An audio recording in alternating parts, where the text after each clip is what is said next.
Hello, welcome to another episode of Compion. This week's theme has been on bonds. I've been looking at how to manage your bonds with people, your relationships with them, and that feeling of sometimes, doing too much or too little.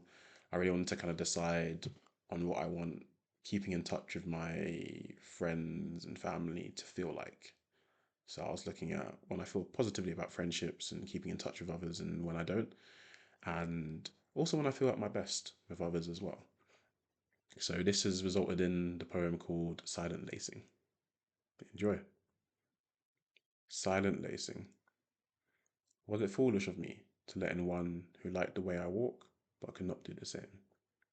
To have them do my shoes, only to find both my feet and hands tied, heart and mind laced so tight, I could not free myself without drawing blood for both me and my captor. A freedom so guilt-laden I doubt its existence. How odd for someone who runs so warm to finally feel cold. And how can I look at myself the same after? If I pride myself on anticipation of all the forks in the road and the potholes they may come with, and yet here I stumble and fumble as though my tires have run out of tread, and now I tire to the point that simple truths must be spoon-fed? Disappointment. I now have more question marks around the concepts that my brain had thought through to a full stop.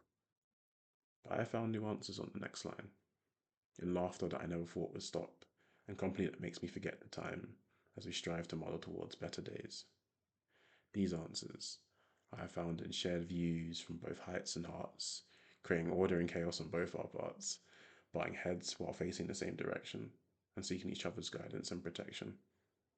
And I would have it no other way, as I have watched these moments lace through holes of uncertainty and hope, interweaving to knots, silent in their creation, deafening in their impact.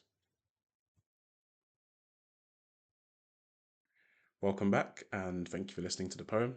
Before we get into the reflection section, if you're liking the video so far, please do leave a like and subscribe to the channel. You'll get a view of all the future videos to come up. Also, leave any comments below if anything's resonated with you and there's any other themes that you'd like to see.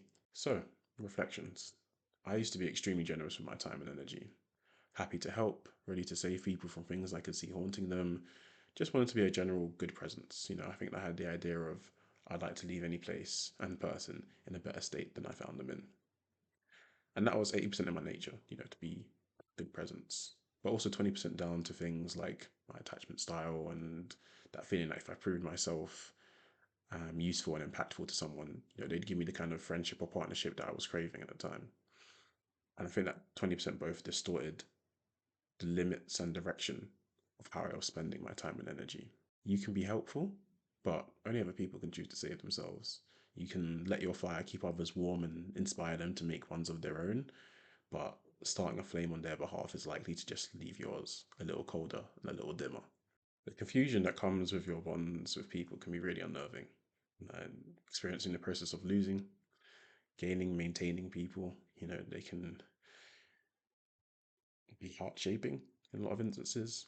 Um, and I use that in a term of like, both heartbreak and the elation you feel when you're finally released from something that you've been suffering with, you're healed from something. Gaining people can be exciting and thrilling, and maintaining things that are one-sided can be draining, inconsistent, or it can be nourishing and revitalizing. Well, when they're not one-sided, that's what I meant.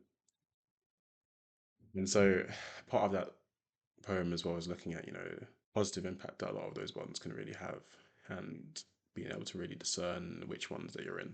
We really must hold a standard to what our bond should look like. You should hold on to those standards strongly, but also to some degree loosely, willing to let go of things that don't serve you and ensure that you also cherish those who cherish you, because at the end of the day, it's those people who keep you warmer when something does come along and put your fire out.